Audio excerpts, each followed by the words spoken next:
السلام عليكم. هنعمل النهاردة وصفة غدا كده سهلة وسريعة وبعيدة بقى عن الأكل التقليدي بتاع كل يوم. هنعمل بقى فطاير كده سهلة وسريعة وبحشو حلو أوي، وزي ما سمعتوا إنها مقرمشة كده من بره وطرية من جوه، وأحلى بقى من الكريب وأحلى من البيتزا والكل هيحبها جدا. كمان يا جماعة ممكن تحشوها بأي حشوة انتوا بتحبوها، حتى لو كان بقى جبنة فراخ لحمة يعني أي حشوة. وبتسووها بقى على عين البوتاجاز يعني لا هتولعوا فرن ولا أي حاجة، والطعم بقى والريحة بتاعتهم خطيرة. يلا نشوف الفيديو. حطوا لايك وسموا الله وصلوا على الرسول صلى الله عليه وسلم. وعلشان بقى نجهز الحشو فجبت كده نص كيلو من صدور الفراخ، غسلته كويس وبعدين سبتها كده تتصفى شويه وقطعتها بقى لمكعبات صغيره بالحجم ده. رحت بقى ولعت كده على الطاسه وحطيت فيها شويه زيت صغيرين قوي. اول ما سخنوا كويس قمت جايه نازله بالفراخ. وزعوها يا جماعه في كل الطاسه كده وخلوا النار في الوقت ده يعني عاليه كده علشان الفراخ تاخد صدمه وما تنزلش ميتها. ما تقلبوهاش اول ما تحطوها على طول، يعني سيبوها كده لحد ما تاخد لون كده من تحت ولونها يبدا يتغير، بعدها تقلبوها. وبعد حوالي كده 5 دقايق نزلت عليها ببصلايه كده متوسطه يعني مبشوره او متقطعه كده صغيره. ضفت كمان قرن فلفل اخضر كده وحطيت كمان الوان احمر واصفر. دول بيعلوا كده القيمه الغذائيه، كمان بيدوا الوان وطعم حلو قوي مع الفراخ. ادوهم كده تقليبه كويسه لحد ما يتشوحوا مع الفراخ ويبداوا يتبلوا شويه. بعد كده بقى بنبدا نتبل كده بشويه ملح وشويه فلفل اسود واي بهارات حابين تحطوها براحتكم. فانا حطيت شويه زعتر كده وبابريكا وشويه من توابل الفراخ وتوم باودر وبصل باودر. هتقلبوهم كده وكده خلاص يعني يعتبر الفراخ استوت. ريحتها ما شاء الله كانت قلبة الدنيا.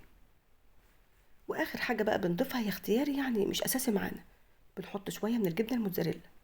بتدي بقى يا جماعه مطه كده مع الحشوه وطعم حلو، ده غير انها يعني بتخلي الحشوه كده متماسكه مع بعضها مش مفرفطه. لو مش حابين تحطوها براحتكم. كده خلاص بقى الحشوه خلصت، هنسيبها بقى تبرد ونروح نعمل العجينه. هنستخدم بقى كوبايه كده ونص من اللبن. حطيت كوبايه وربع وسبت بقى الربع الباقي ده هنبقى نضيفه بالتدريج على حسب ما العجينه تاخد معانا. وبنحط بقى معلقه صغيره قوي من الخميره. كمان حطيت معلقه سكر كده صغيره وربع معلقه صغيره من الملح. فما تكتروش قوي في كميه الخميره علشان ما تخمرش وراكم بسرعه وقت التشكيل، يعني اكتفوا بمعلقه صغيره بس. لو مش حابين يا جماعه تستخدموا يعني لبن في العجينه ممكن تستخدموا ميه عادي او تخلوا مثلا النص ميه والنص لبن. وحطيت بقى حوالي كده ربع كوبايه زيت، حوالي بالظبط كده كانوا 3 4 معالق كبار. اديتهم بقى تقليبه كده مع بعض وبعدين بننزل عليهم بالدقيق. فانا استخدمت يا جماعه نص كيلو من الدقيق وعمل كميه ما شاء الله كبيره قوي. فلو حابين يعني تقللوا الكميه يبقى اكتفوا بس بربع كيلو. وابداوا بقى قلبوا كده الدقيق مع السوائل ولموا العجينه وعجنوها. بالنسبه بقى لنوع الدقيق اللي اشتغلت بيه فانا استخدمت دقيق يعني مخصص كده لجميع الاغراض. واما لميت العجينه بقى فلقيتها كده لسه محتاجه سوائل تاني، فضفت لها ربع كوبايه اللبن اللي كنا شايلينها في الاول. وزي ما قلت لكم انكم لو حابين يعني تكملوا بميه براحتكم. العجينه بقى خدت معايا بالظبط الكوبايه ونص لبن كاملين. وكان قوامها ما شاء الله يعني مظبوط جدا، يعني لينه كده وفي نفس الوقت ما بتلزقش. فقوامها ما شاء الله زي ما انتم شايفين يعني وسط كده، لا لينه قوي ولا يابسه قوي. ادهنوها بقى بشويه زيت كده يعني مسحه كده بسيطه وغطوها بكيس بلاستيك وفوطه علشان ما تنشفش. مش هنسيبها تخمر ولا حاجه، يا دوب ترتاح بس 5 دقايق بالظبط وبعدين نبدا نشكل على طول. فما تسيبوهاش يا جماعه تخمر كده علشان يعني ما تغلبكوش كده وقت التشكيل او تفتح منكم ساعه التسويه. يعني خلصوا عجن وبعدين ابداوا على طول تشكيل. عملت بقى العجينه كده رول كده وهبدا بقى اقسمها لقطع كده او كور صغيره. فانا قسمت كميه العجينه كلها ل20 كوره. لو حابين بقى تعملوا مثلا نص المقدار يبقى هيعملوا معاكم كده 10 فطاير. ممكن كمان يعني تصغروا كده حجم القطع وتعمل معاكم كده عدد اكتر. وبعد بقى ما خلصت كده وكورتهم هغطيهم بكيس علشان ما ينشفوش. ونبدأ بقى نشتغل على طول يا جماعة.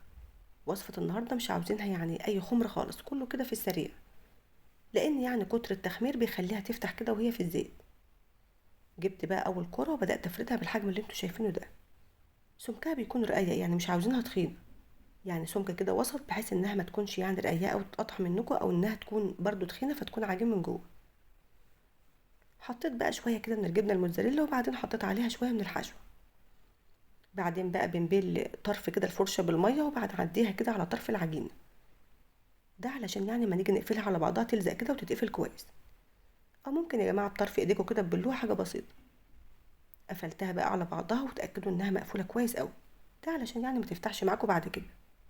فطريقة تشكيلها زي ما شفتوا انها سهل قوي، في ثواني بتخلصوا. فمش عاوزين بقى نشكل الكمية كلها، شكلوا بس كده 3 4 وحدات كده على قد التسوية اول باول، ده علشان يعني مش عاوزينها تخمر كده، فبنشكل وبنسوي على طول. وممكن بقى يا جماعة تغيروا في الحشوات براحتكم، يعني ممكن تحشوا كده جبنة اي نوع، او تحطوا مثلا ميكس جبنة كده مع بعضها.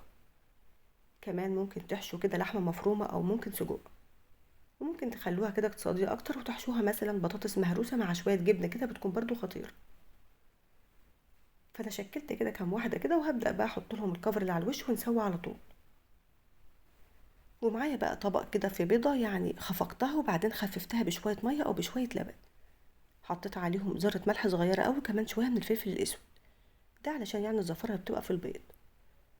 الطبق التاني ده بقى حطيت فيه كريسب كده اللي هو بتاع البانيه، ده بنجيبه من عند اي عطار، هو بيجي كده خشن وانا بنعمه في الكبة بالشكل ده. بندهن بقى كل واحدة كده في الاول بالبيض، وبعدين بنغلفها بالكريسب زي ما تكونوا بتعملوا بانيه بالظبط. فالموضوع يا جماعة سهل كده وجميل ومبياخدش اي وقت. كمان بقى الناس اللي مش بتحب البيض او مش حابين تدهنوا مثلا بالبيض، ممكن تدهنوهم بلبن كده اللي هو الحليب. فاحنا يعني بندهنه كده علشان يعني الكريسبي يلزق عليه وما يقعش، وكمان يعمل لنا طبقة كده حلوة مقرمشة من على الوش. ولو قابلتكوا بقى كده واحدة مفتوحة من عند القفل بتاعها او مش مقفولة كويس، فعيدوا عليها واقفلوها كويس جدا، ده علشان يا جماعة ما تفتحش منكم وانتوا بتقلوها.